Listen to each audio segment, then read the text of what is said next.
Welcome, everyone, to today's webinar covering the Import One Stop Shop.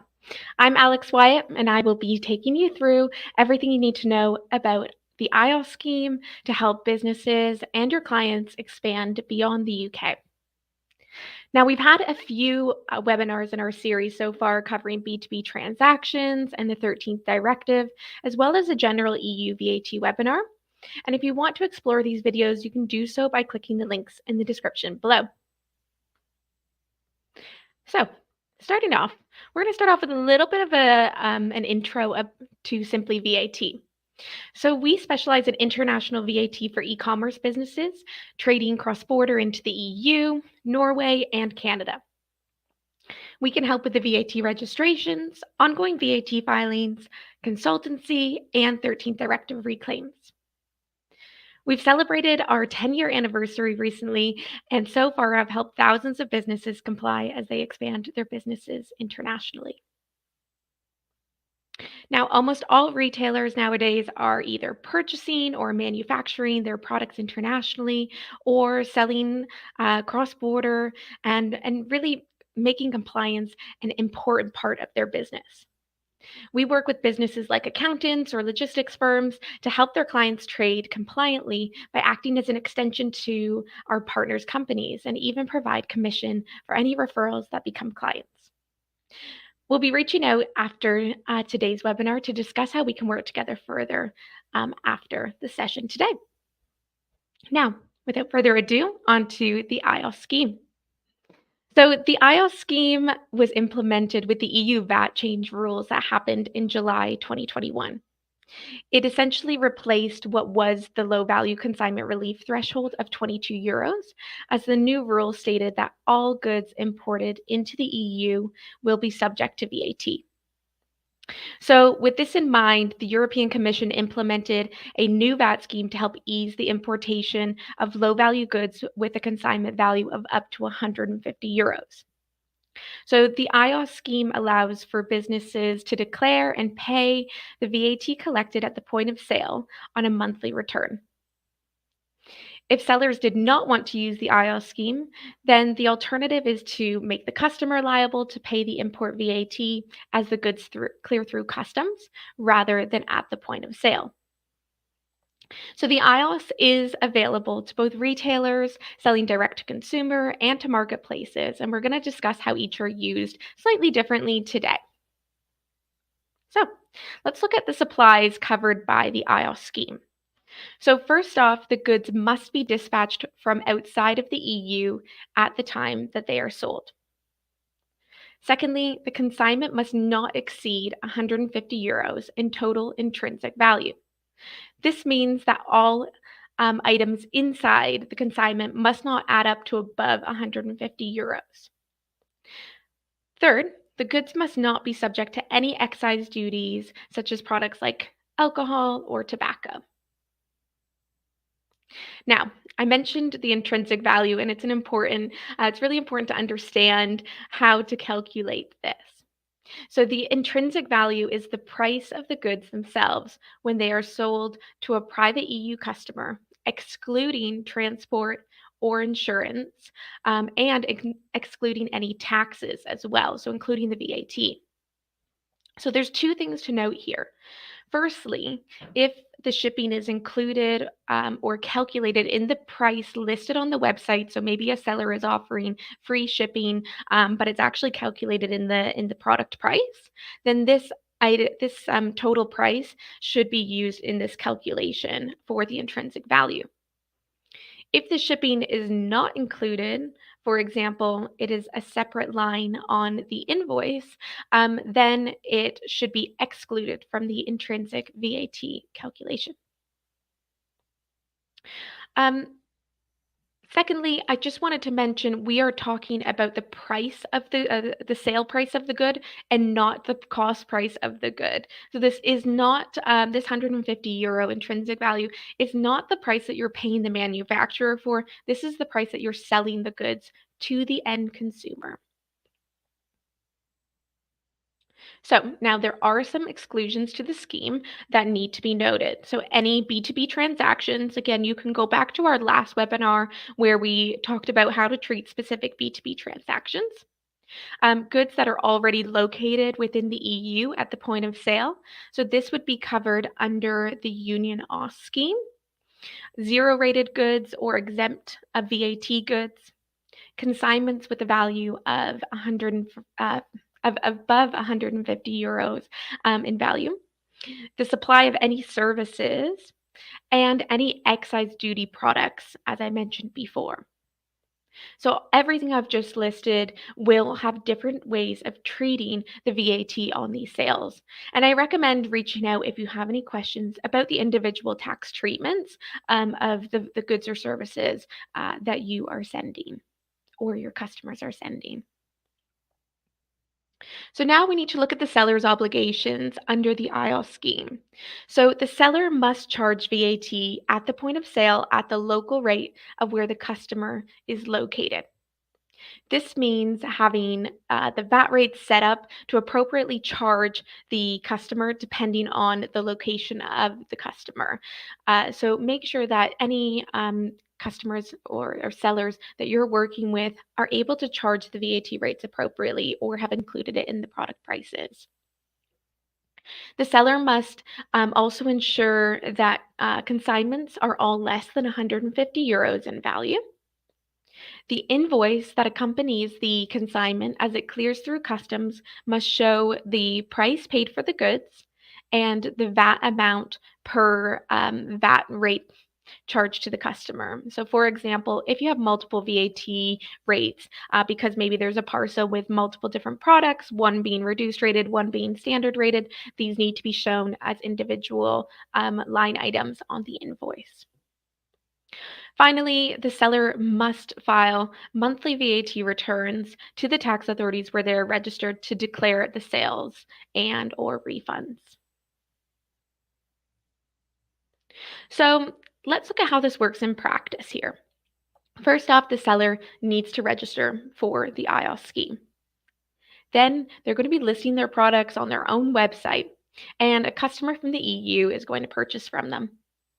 They're going to accept the payment inclusive of VAT. So this is really important that the seller is charging VAT at point of sale rather than at point of importation. The seller is then going to ship the goods into the EU, and they're going to go through and with the customs import declaration. The customs authorities are going to check that the IOS number is valid and relates to that specific importer. They're going to be looking at the goods that they're importing and the value of those goods. Once they are released through customs, they're going to go to the end consumer from there. Back to the seller. The seller needs to file monthly IOS returns, and where IOS is a big simplification for many retailers, is instead of needing VAT registrations in multiple member states where their end customers are located, they're actually only going to have to file one VAT return and make one payment to the country where the seller is registered. So instead of having to have multiple different payments and different types of reporting mechanisms, this is all simplified onto one single method. So a huge simplification for many retailers that are trading cross-border, especially in a post-Brexit world. So let's move on to registering for IOS. So the registration process for the IOS scheme is much quicker than when registering for the other kind of local VAT registrations. Local VAT registrations can range from about 4 weeks to about 12 weeks processing times with the individual tax authorities. Number can usually be obtained within no longer than 2 weeks. So it's quite a quick turnaround. And again, this allows sellers to really start testing markets quite quickly. And we kind of have that fail fast mentality. If the business is established within the EU, the seller must register in their home establishment country. But if it is a non-EU established business looking to register for IOS, they can essentially choose which member state to register in.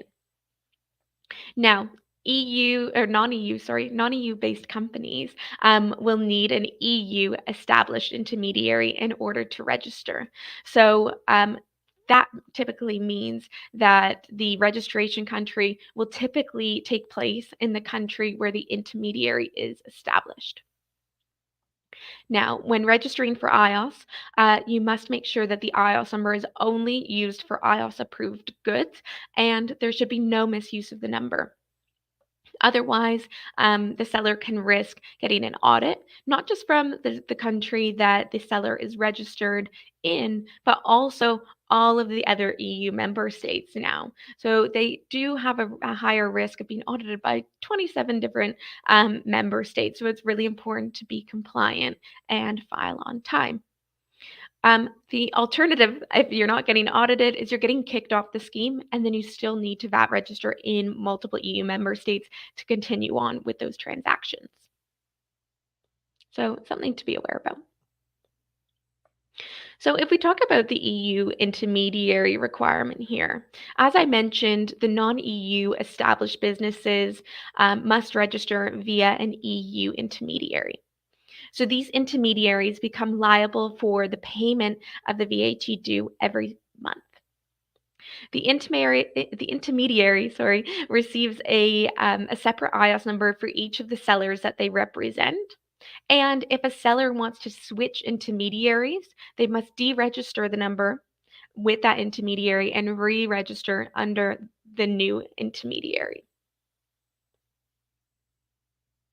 Now, I mentioned that we are going to talk a little bit about marketplaces and the use of the IOS scheme with marketplaces.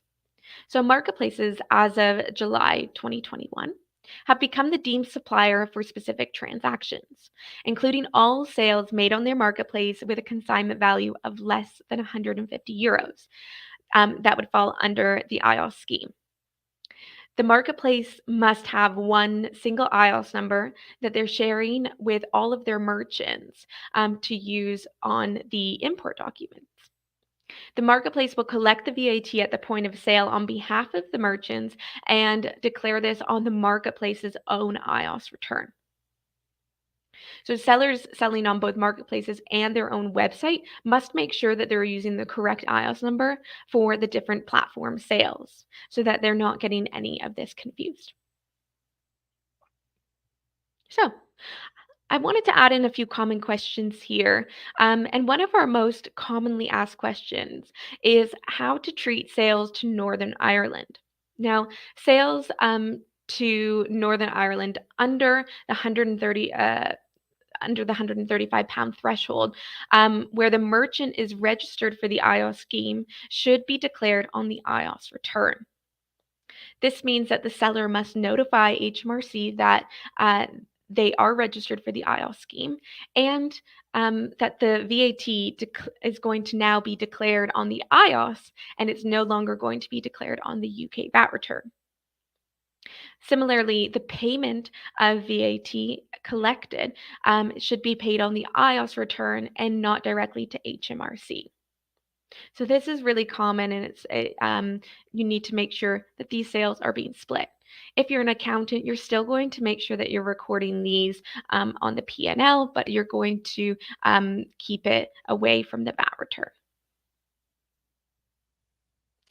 Another common question, and I know somebody submitted this for when they signed up to the webinar today, is what happens with the sales with the consignment values above 150 euros in value. So what happens with these types of transactions is they go through what we call normal customs procedures. So this is where the seller is going to have to choose who is going to be the importer of record. Is it going to be the customer or is it going to be the seller themselves? If it's the customer, then it's really important to make sure that the customer knows that there's going to be these surprise charges as the goods clear through customs. One thing to note is that everything over 150 euros in value does also have duties applied to them. So not only will the customer in this case be paying import duties, but they will also be paying import VAT on the goods. And this can sometimes lead to returns going back to the seller or a negative kind of customer experience. The alternative, if the seller wants to act as the importer of record, then we would be covered under the DDP. And when you're shipping DDP, the seller is essentially taking on the responsibility for paying the import duties and customs on behalf of the seller or the customer. And as the goods clear through customs, the seller is now going to be owning the goods in this specific EU member state. This is then going to trigger a obligation for a local VAT registration in that EU member state where the end customer is located, and a local intra-EU sale is going to be made. So that's why if the seller is going to import in DDP, they need a local VAT registration in every member state that they're going to ship into. So this is really, really important to know. I have also prepared a few case studies here. Again, these are really commonly asked cases that I thought we'd chuck into the today's webinar to really break it down. So the first case we have here is I'm at a business established in the UK, and I sell low value goods to customers in the EU exclusively via several marketplaces. What do I need to do? So, since the seller is selling low value goods via marketplaces, they will need to make sure that they collect each and every marketplace's IOS number. Now, for the product prices that they're listing, they need to make sure that the product prices that they set on the marketplace include VAT. Um, the marketplace will not add the VAT on at the point of sale. So the seller is responsible to make sure the prices are set inclusive of VAT.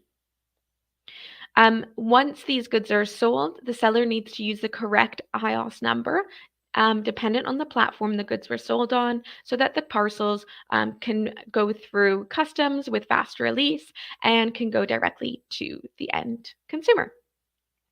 The marketplace is then going to be liable to take the VAT that they've collected at the point of sale and pay that over to the tax authorities.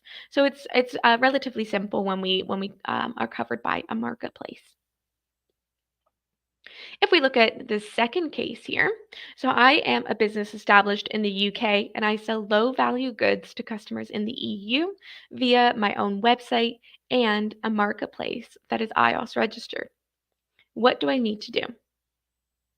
So again, for both of these platforms, you need to make, or the seller needs to make sure that VAT is inclusive of the price, or that it's being charged during the checkout process if they're selling through their own website.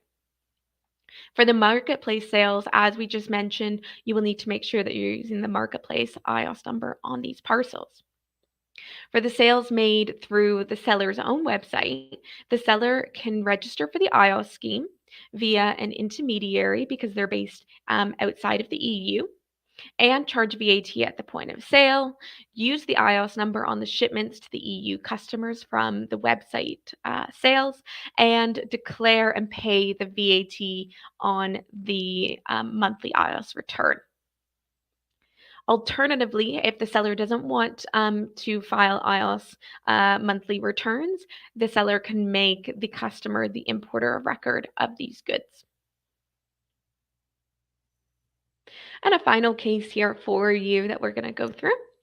So I am a business established in the EU and I sell low and high value goods to customers in the EU exclusively via a marketplace that facilitates the supplies and not through my online shop.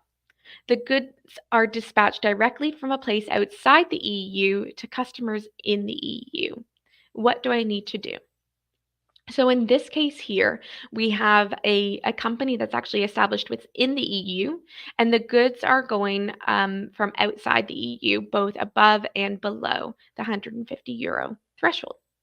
So the goods that are below the 150 euro threshold, the marketplace is still liable to collect the VAT on these transactions.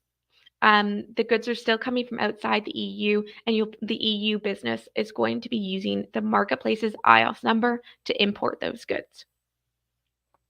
For the goods that are above 150 euros, we're going to go back and the the we have to go through the normal customs procedures where duties and VAT are going to apply.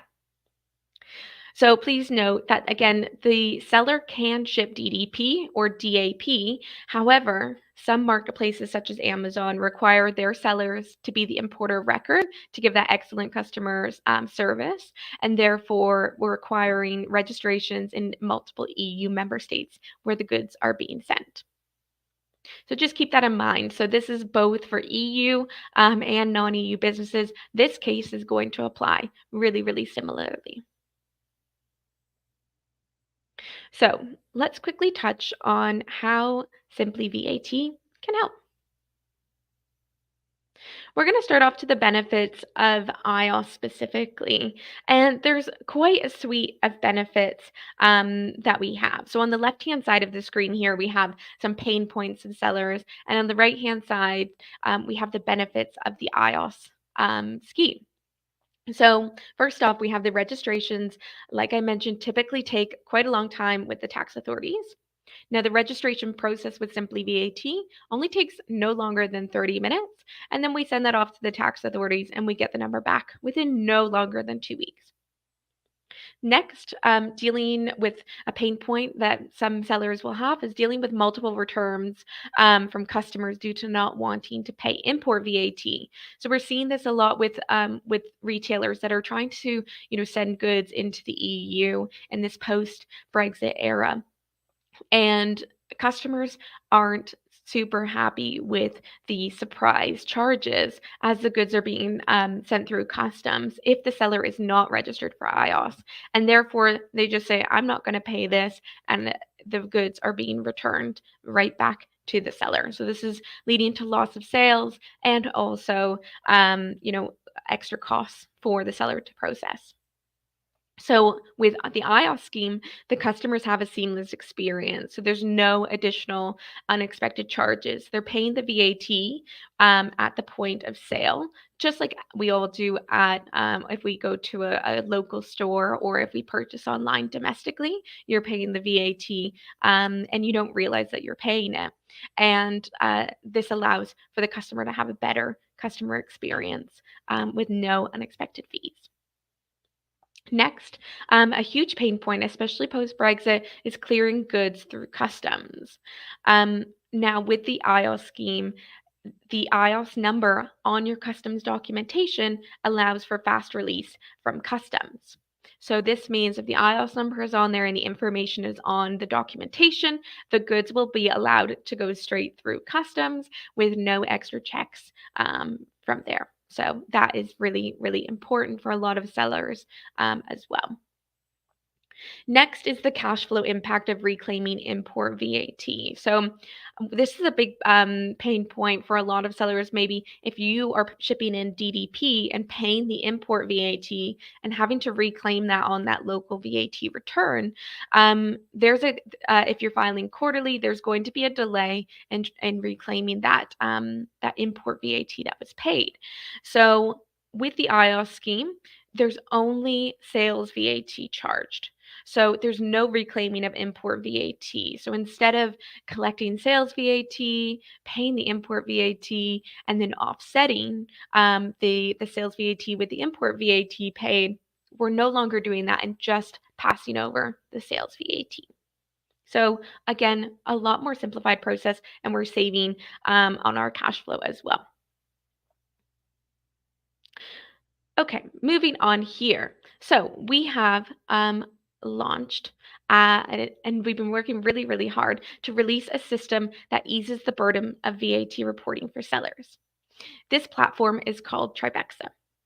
The sellers have real time reporting of the VAT returns, greater visibility of transactions, automated data pull via an API for Shopify and WooCommerce sellers, and excellent customer support along with a simplified process.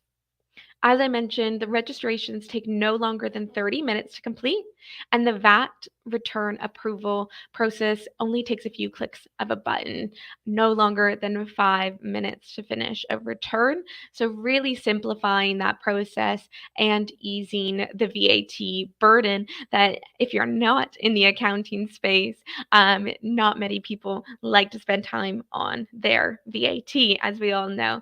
So this is really simplifying it so that users can sellers can get back to doing the things that they love.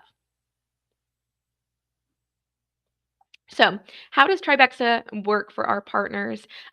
Well, we will be sending out unique referral links after the webinar. You can share these with your clients who you think are eligible for the IELTS scheme. Once they sign up using your referral link, you will receive commission for each and every client. And of course, we're always here to help. So if you have any questions, I'm happy to either answer them now or individually after the webinar. And you can reach out at partners@simplyvat.com for any queries you have at all about iOS or about any other VAT issues that you or your clients are facing.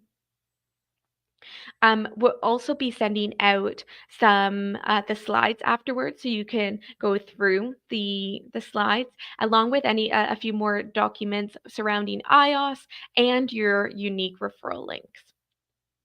I just want to take the time to say thank you so much for listening, and I hope that you have taken away some information around the IOS scheme and what to do with goods that are able to go through the IOS scheme or that go above the IOS scheme that are above 150 euros and how to treat those as well. If there's anything else I can do for you, please feel free to reach out to me, and I will speak to you all very soon. Thanks so much for tuning in, and have a lovely day. Thanks, everyone.